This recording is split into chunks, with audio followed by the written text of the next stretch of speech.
Imagine this. It's a Friday night. The ED is humming with that usual chaotic energy. And you're walking into Bay 4. I got a patient. Let's call her Mrs. G. She's 35. And from the moment you cross the threshold, the hair on the back of your neck just stands up. She looks absolutely terrified. It's that sick look, right? The kind you can spot from the hallway. Exactly. She's altered, delirious, really. She's agitated, practically vibrating off the gurney. Wow. And she is literally dripping with sweat diaphoretic to the extreme. And her hands are shaking so violently she can't even hold a cup of water. That is a visceral image. And usually when you see a patient that agitated, wet, and tremulous, your brain starts cycling through a very specific, very dangerous list of possibilities. It just screams sympathetic overdrive. It does. And the vitals, of course, they confirm exactly what your gut is telling you. Her heart rate is 155, sinus catch. Her temp is 40.2 degrees Celsius. That's, what, 104 Fahrenheit? 104.4. She is just burning up. That's a dangerous fever. So what about the blood pressure? I mean, in these high energy states, you usually expect it to be through the roof. And that's the weird part. Her blood pressure is 95/55. Okay, hold on right there. 95/55. Yeah. That is a classic widening pulse pressure. That gap between the systolic and the diastolic is huge. Right. That tells me her vasculature is wide open, you've got vasodilation, but the heart is just pounding away to compensate. It's the hallmark of a high output state. We are definitely going to unpack that physiology in a minute, but here's the key clue from the family. Mrs. G has lost about 20 pounds in the last month, even though she has been eating everything in sight. A voracious appetite, they said. That's the phrase they used. So high fever, massive heart rate, agitation, wide pulse pressure, and significant weight loss despite eating a ton. I mean, the engine is running hot and just burning all the fuel. So I want to put this to you, our listener.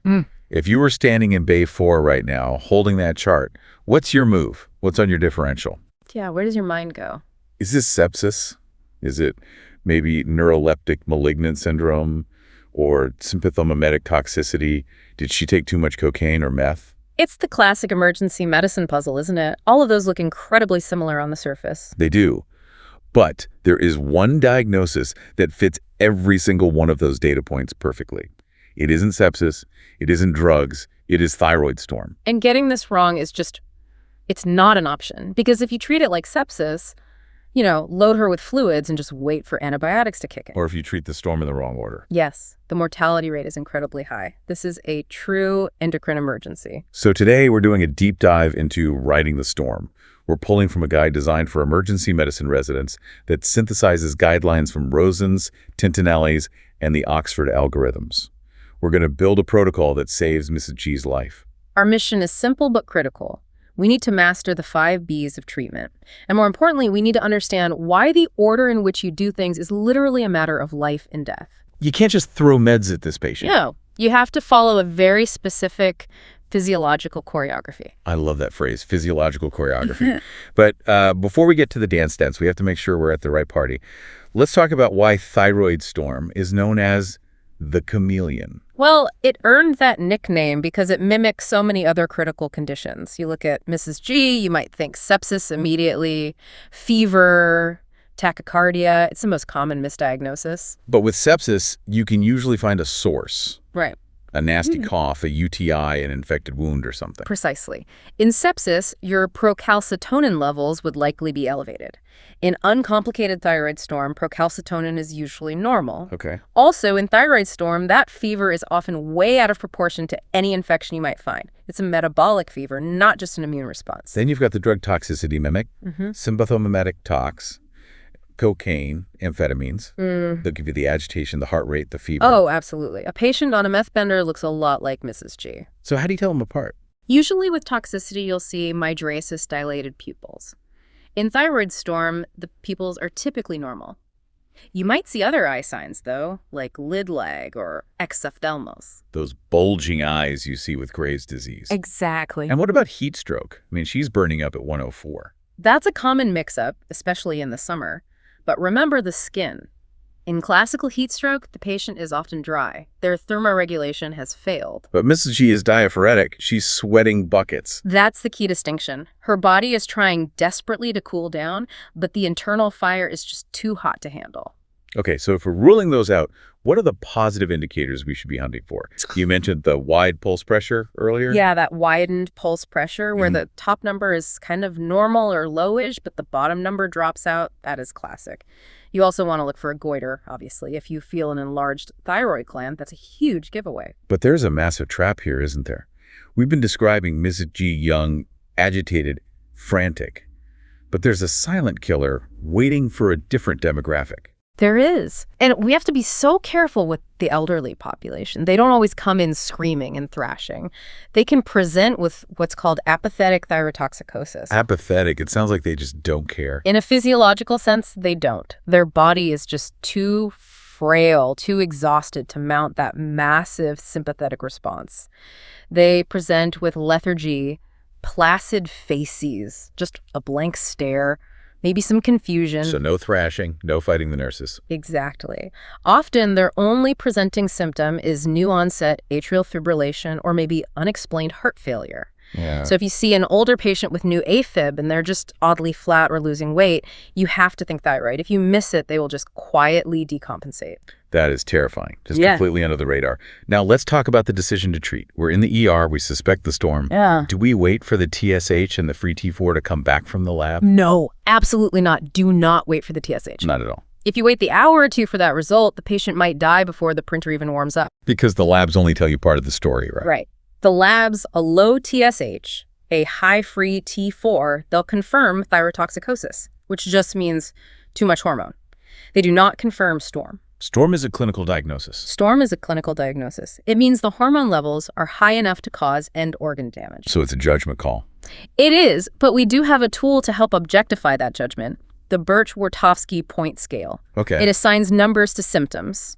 If you score over 45, it is highly suggestive of storm. Let's break that down. What gets you points? Thermoregulation is huge. A temp over 39.9 Celsius gets you 30 points right there. 30 points. Okay. CNS involvement, coma, seizure, or severe agitation like Mrs. G has is another 30 points. A heart rate over 140 is 25 points. And GI symptoms or jaundice can add another 20. So Ms. G, with her temp, HR, and agitation, she is racking up points. She's probably sitting at an 85 or 90. Exactly. She is well over that 45-point threshold. The scorecard just confirms what your gut already knew. Treat her now. So we've made the call. It's a storm. Before we start throwing meds at her, help us understand the physiology of chaos. What is actually happening inside Mrs. G's body right now? It's an adrenergic surge, but it's kind of a two-part punch. First, you have some precipitating event, maybe an infection or surgery, that triggers a massive release of thyroid hormones, T4 and T3. And those hormones act like an accelerator pedal for the metabolism. For sure. But here's the second punch, and this is what people often forget. These thyroid hormones cause an upregulation of adrenergic receptors. Meaning the body builds more landing pads for adrenaline. Perfectly put. So not only is there more fuel, but the body builds more engines to burn it. The tissues become hypersensitive to catecholamines. So even normal levels of adrenaline can just drive the system into overdrive. Yes. And that leads to the triad of hyperthermia, tachycardia, or high output failure, and agitation or delirium. It's a runaway train with a brick on the accelerator. Correct. And our job is to pull the brakes, but we have to pull them in the exact right order. If you pull the wrong brake first, you might just flip the car. This brings us to the core of our mission, taming the storm with the 5 Bs. The 5 Bs are block periphery, block synthesis, block release, block conversion, and block recirculation. Okay, let's unpack this step by step. Step 1, block periphery. We're reaching for beta blockers. Right. We need to stop the effects of that adrenaline immediately. The standard go-to here is propranolol, usually 60 to 80 milligrams orally, or if you need to, 1 milligram slow IV push. Why propranolol specifically? Why not just metoprolol or whatever's in the cart? Propranolol is a multitasker. It gives you non-selective beta blockade to slow the heart and calm the tremors, but it also has a superpower. Oh. It inhibits the peripheral conversion of T4 into T3. And T3 is the active hormone, right? The one that's really doing the damage. Yes. T4 is mostly a prohormone. T3 is the high-octane fuel. Propranolol helps stop the body from making that high-octane fuel from the T4 that's already floating around. But, and there's always a but in medicine, what if Mrs. G's heart is failing? You mentioned high-output heart failure. This is a critical pearl. High output heart failure means the heart is beating fast just to maintain blood pressure because the vessels are so dilated. The heart is working at its absolute limit. Okay. If the left ventricular ejection fraction, the squeeze is poor, giving a beta blocker is very, very dangerous. Did you take away the tachycardia, which is the only thing keeping her cardiac output up? You got it. You treat the number on the monitor, but you kill the patient. They can spiral into cardiovascular collapse. So what do you do? Before you push that beta blocker, grab the ultrasound probe BOCUS and look at the heart. If the squeeze looks weak, do we just skip step 1? No, we switch to esmolol. It's a short-acting beta blocker given as an infusion. And the beauty of that is the half-life. It's incredibly short. If the patient starts to crash or go into shock, you turn off the drip, and the drug is gone in minutes. It's a safety net. Got it. Assess the heart first. If strong, propranolol. If weak, esmolol. Now, step 2, block synthesis. Stop the thyroid from making more hormone. We're looking at thionamides. Specifically, PTU propylthuracil. We give a massive loading dose, typically 600 to 1,000 milligrams. Again, why PTU? I feel like I see methimazole used more often for regular thyroid management. In the maintenance setting, methimazole is great, less toxic to the liver, taken once a day. But in a storm, PTU is the king. Why? Just like propranolol, PTU blocks the synthesis of new hormone, and it blocks that peripheral T4 to T3 conversion. Methimazole doesn't do that second part. So PTU is another double tap. It hits the factory and the conversion process. Exactly. We need every mechanism we can get to lower that T3 level as fast as possible. Okay, so we block the effects with beta blockers. We block the factory with PTU. Now we arrive at step 3, block release. And the source material calls this the danger zone. This is the most critical timing point in the entire protocol. Step 3 is giving iodine, usually Lugol solution or SSKI. Iodine. Wait a minute. Isn't iodine what the thyroid uses to make thyroid hormone? It feels like we are handing the enemy ammunition. It is, and that's the paradox. If you give a huge load of iodine, it essentially stuns the gland. It temporarily shuts down the release of preformed hormone. This is called the Wolff-Chaikoff effect. The corpse, the bottle. Ideally, yes, but, and this is the huge but, if the factory is still running, if those enzymes that make hormone are still active, the thyroid will take that iodine and say, thank you very much, and use it as substrate to generate massive amounts of new hormone. That is a name, doesn't it? The Jod-Basedow phenomenon. If you give the iodine before you have successfully blocked synthesis with PTU, you are literally fueling the fire. You would be pouring gasoline on it. And that is why there is a very strict rule. You must wait. You must wait 60 minutes, 1 full hour after giving the PTU, before you give the iodine. That hour must feel like an eternity in a chaotic Reese's Bay. It does. You're watching a sick patient, and you have a medication in your hand, Lugols, that could help cork the bottle, but you have to sit on your hands. But you must respect the clock. Step 2, wait 60 minutes, then step 3. Okay, listener, tattoo that on your brain. PTU. Wait 1 hour, then iodine. All right, we've navigated the danger zone. Patient is hopefully stabilizing. What are steps 4 and 5? Step 4 is block conversion. Again, we really want to stop T4 from turning into T3. We do this with steroids, hydrocortisone, 300 milligrams IV load, or dexamethasone. And steroids do double duty here too, right? They do. They block conversion, but they also provide prophylaxis against adrenal insufficiency. With the metabolic rate running this high, the adrenal glands can actually burn out. They can't keep up with the demand for cortisol. Exactly. The steroids provide a necessary buffer. And finally, step 5, block recirculation. This is the cleanup crew. We use cholestyramine, 4 grams orally. Cholestyramine. That's a cholesterol med, isn't it? A bile acid sequestrant. It is. It turns out that thyroid hormone is recirculated through the liver and gut, the enterohepatic circulation. The body dumps hormone into the gut, but then reabsorbs it. Cholestyramine binds the hormone in the gut and forces it to be excreted in the stool. It traps the hormone and flushes it out. Incredible. So that's the 5 Bs. But we also have to keep Ms. G alive while these meds kick in. Let's talk supportive care. The biggest priority is the hyperthermia. We need aggressive cooling. Ice packs, cooling blankets, you can use acetaminophen, but there's one common fever reducer you must absolutely avoid. You not say the A word. Aspirin. Never use aspirin in a thyroid storm. Why? Aspirin is good for everything. Not this. In the blood, thyroid hormone travels attached to binding proteins. Salicylates, like aspirin, compete for those same binding sites. So they knock the T4 off the protein. They do, and you end up with more free active hormone floating around in the blood. So you make the storm worse? You give aspirin, you release more free thyroid hormone, you worsen the storm. It's another fueling the fire scenario. Stick to Tylenol. No aspirin. Got it. What about fluids? Aggressive crystalloid resuscitation. These patients are so dehydrated from the sweating and the metabolic rate. And interestingly, check their blood sugar. If they're hypoglycemic, you should use dextrose-containing fluids. Why would they be hypoglycemic? Because they've been running a metabolic marathon. Their glycogen stores are completely depleted from the sprint they've been running for days. They have no reserves left. And for the agitation, Mrs. G is still trying to climb off the gurney. Benzos. Benzodiazepines are your friend. Sedate them to protect them, but also to lower that central adrenergic drive. It helps turn down the noise in the brain. Before we wrap up, we need to touch on two special considerations. First, pregnancy. It changes the game slightly. It does. We mentioned PTU is preferred for the storm. Specifically, in the first trimester, you have to use PTU because methimazole is teratogenic. What does it do? It can cause a scalp defect in the fetus called aplesia cutis. But then later in pregnancy. In the second and third trimesters, you actually switch to methimazole. This is because PTU carries a risk of hepatotoxicity, severe liver damage, that becomes more of a concern for the mother later on. So first try is PTU. Second and third is methimazole. And I assume radioactive iodine is a hard no. Absolute contraindication. It will destroy the fetal thyroid and cause permanent harm to the baby. Okay. The second consideration is figuring out why this happened. The source material says, the storm is the smoke. Find the fire.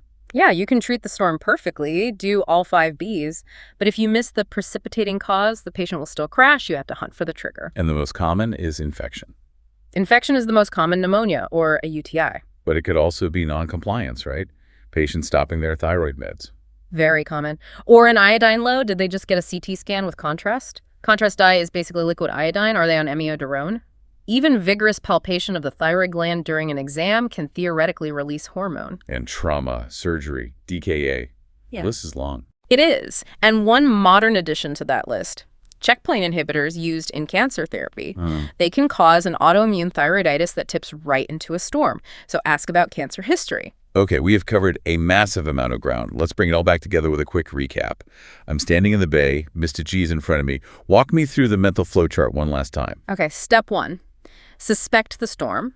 Scores over 45 on Birch-Wartowski. Don't wait for labs. Got it. Step 2. Supportive care, cooling fluids, benzos. Do not use aspirin. Right. Step 3, block periphery, propranolol, but check the heart first with POCUS. Check the heart. Okay. Step 4, block synthesis, PTU, that big 1,000 milligram load. Then step 5. The pause. Wait 60 minutes. The most important step. Step 6, block release. Now you give the iodine. Okay. Step 7, block conversion, steroids. Step 8, block recirculation, cholestyramine. And finally, admit to the ICU. That 1 hour wait is the thing that's going to stick with me. It is so counterintuitive to wait in an emergency. It is the discipline of understanding the physiology. It's about knowing the mechanism so well that you know when not to act. So what does this all mean for you, the listener?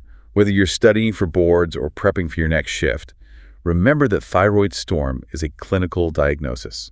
Don't let the lab turnaround time be the reason a patient deteriorates. And remember that medicine is not just about what you give, but when and why you give it. Here is a final thought to leave you with. We talked about how giving iodine too early creates the Jod-Basedow effect, how it fuels the fire.